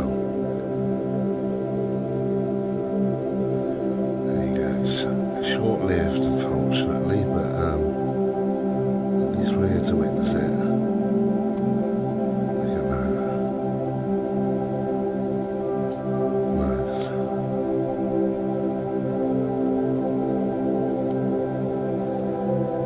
Okay, enjoy your day.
May I have your attention, please? The show starts in 5, 4, 3, 2, 1. Go. Okay, so question 46. Question 46 is, how many seconds are there in a year? How many seconds are there in 1 year? Might need to think about this one. How many seconds are there in a year? I'll give you 5 seconds.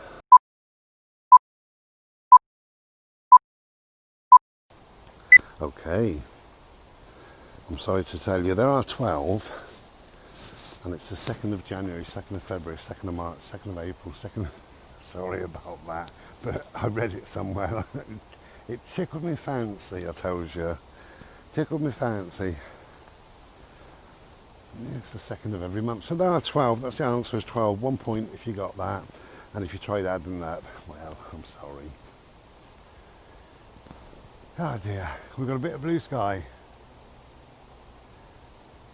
So I thought I'd get out while it's not raining. It's a bit cold, but while it's not raining, we're out. So that's question 46 done. So question 47 will be done indoors, I believe. If I can remember off the top of my head, I think it's how many countries form... No, I don't... How many countries form Africa? Anyway, don't listen to me, because I'm only the host. The hostess for the mostest, I tells you.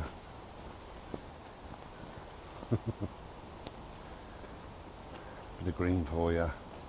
Okay, so when I'm back at home, we do question 47.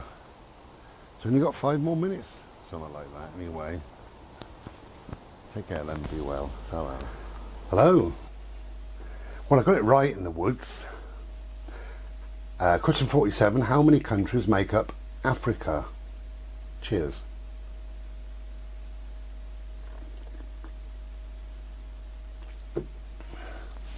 How many countries make up Africa? 5 seconds.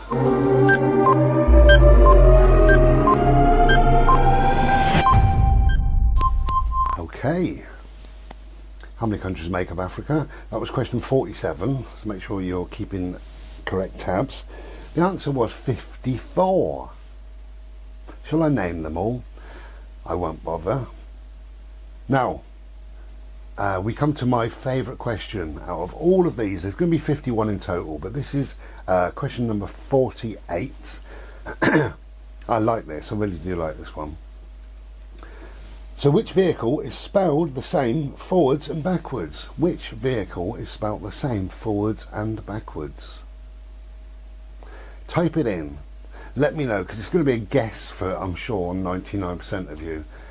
Type it in now. Which vehicle is spelled the same forwards and backwards? Which vehicle? So it's got to be the same as like ABBA, A-double-B-A is A-double-B-A, isn't it? You know, or noon, N-O-O-N, noon.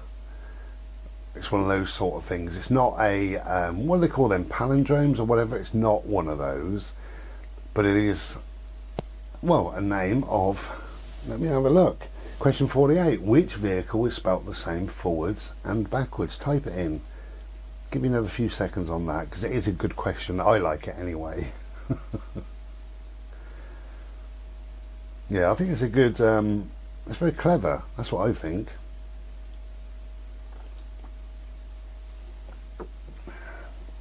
Padding to time we are now, because I only got a couple of questions. We're nearly at the end. We're very nearly there. So well done if you stuck by me all this time. Okay then. I don't know if anybody's typed anything in. Probably not.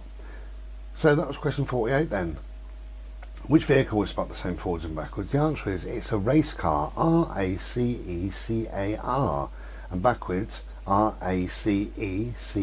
race car, race car. Well, I thought it was good. I really did. Which vehicle is spelled the same forwards and backwards? It's race car, R-A-C-E-C-A-R, or R-A-C-E-C-A-R, race car.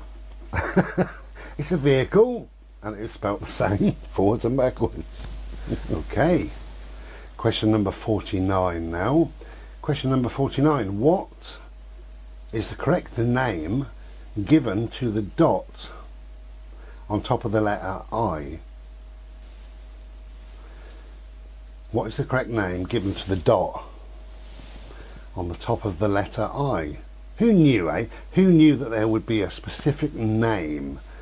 I would call it the dot, but it's not.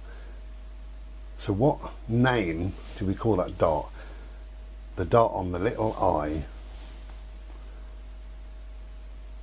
Anybody got any idea? It's weird, isn't it? Why would they come up with something like that? All right, bud. Got to take him out. One more minute, love. One more minute. I'll give you 5 seconds on that, and then because nobody's going to get it, are they? Who's going to get it?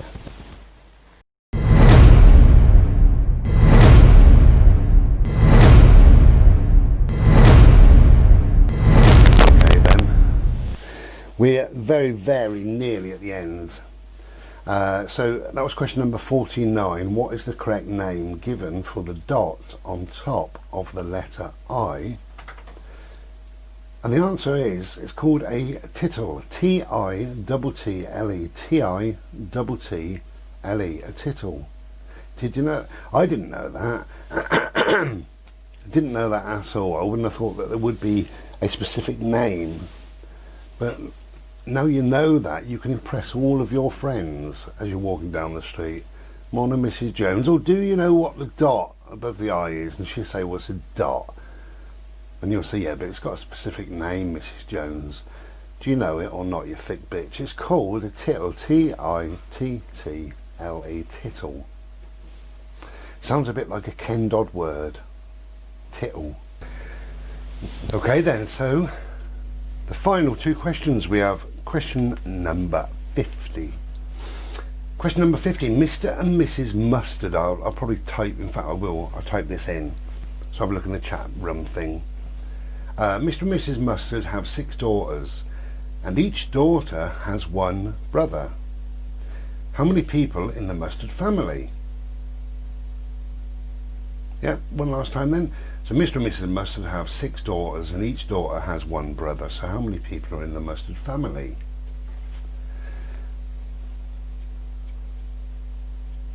That's what people do, don't they, when they're bored, when they're waiting for answers. Okay then. Shall I give you 5 seconds or not? No, I won't bloody bother. You don't deserve it, I tells you. Hey, we're very nearly at the end. Okay.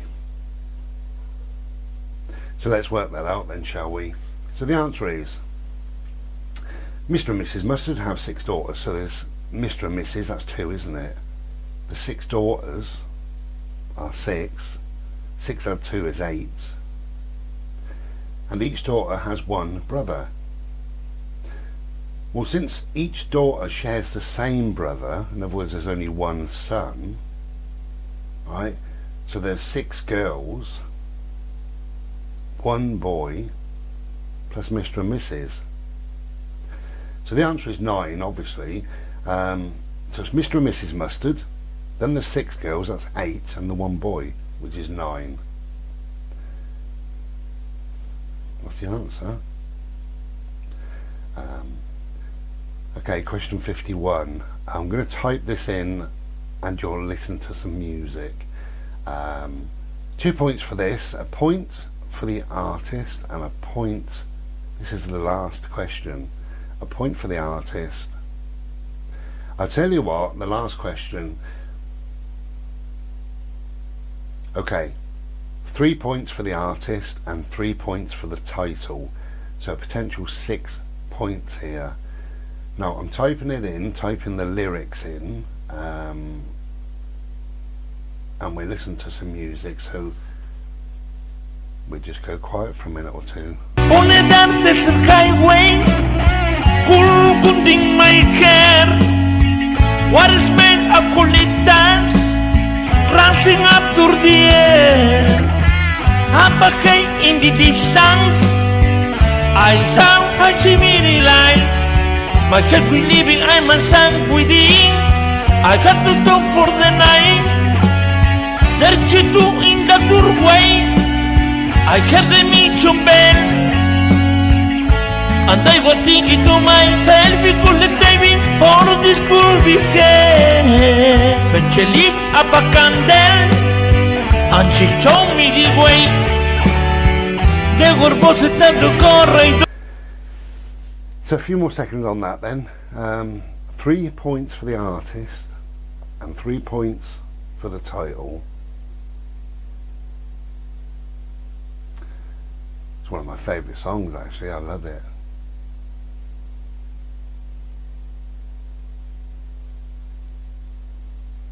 Did you get it? Okay. So it was the Eagles, and it was Hotel California. That's the answer. The Eagles is 3 points. Hotel California is another 3 points. Potential of 6 there. Start totting up. Let me know. Type it in. Let me know exactly what you got without bloody cheating. I told you, without cheating. Tot up, and in the chat area, put what you got. Okay, and I'll be back after this for a few final words.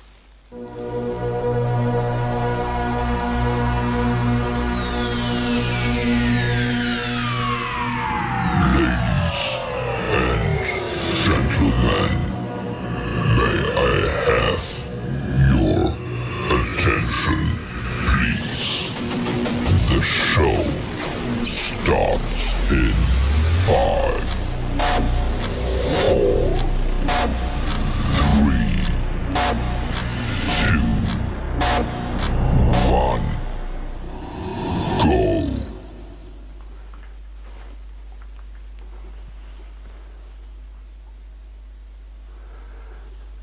Hello. Well, let me turn the light down, it's a bit too bright. Okay, so we're back in from a bimble, and just back in from a quick bimble. We've got some Slurpee left. Cheers.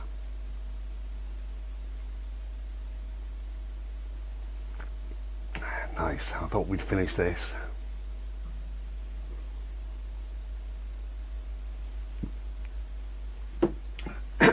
So, thank you very much.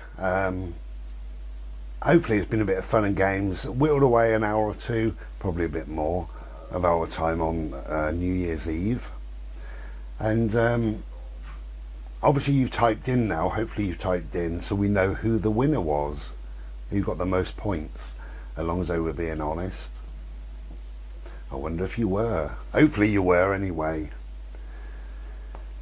So it just leaves me to say that I hope you've had a happy Christmas for those that celebrate it, or whatever you celebrate, whether it's a solstice, Yule, or whatever, or nothing.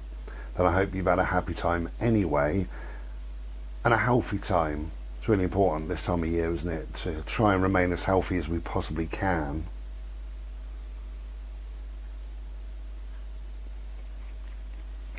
And we're a little bit away from what really is the new year, but I want to wish you all a happy new year. Thank you for joining me. Let's hope. I got a feeling this 2021 is still going to be a difficult year for the first few months only. I can see there's an end to all this, and I've got a feeling that things will return to a much better state. I don't know what sort of normal it's going to be, but I think things may turn to some form of normality. I don't think we can go on like this forevermore, and I think people have had a guts full of it.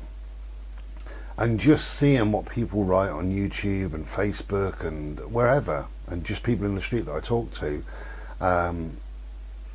people no longer believe in the government. Facts and figures are being debunked, and that's even government facts and figures, and they even debunk themselves, don't they? The last lockdown that we had, they did it, but they didn't take into consideration the tiers. And then the two top scientists, whoever they are, Whitty and somebody, said that they took the figures from a fortnight ago. Well, you can't do that. So the figures are actually incorrect. So what we're told is false, and that's by the government. And I think because of that and many other things, people have just had a guts full of it all. So there will be an end, and whether people end it or what, I know this year, this Christmas, some people said, sod it, I'm still having Christmas with my loved ones regardless. Fair play to them, really. If that's what they wanted to do, fair play to them. I'm certainly not sat here judging anybody. I've seen that a lot on Facebook as well.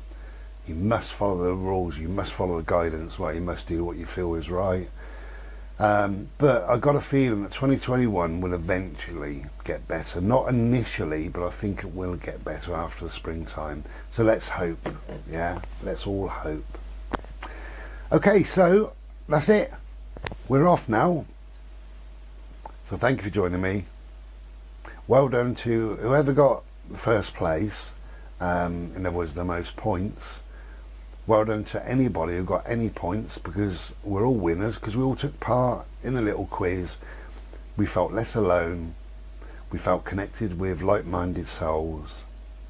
We spent a bit of time in each other's company, might have had a bit of a laugh, might have groaned at some of the bloody answers.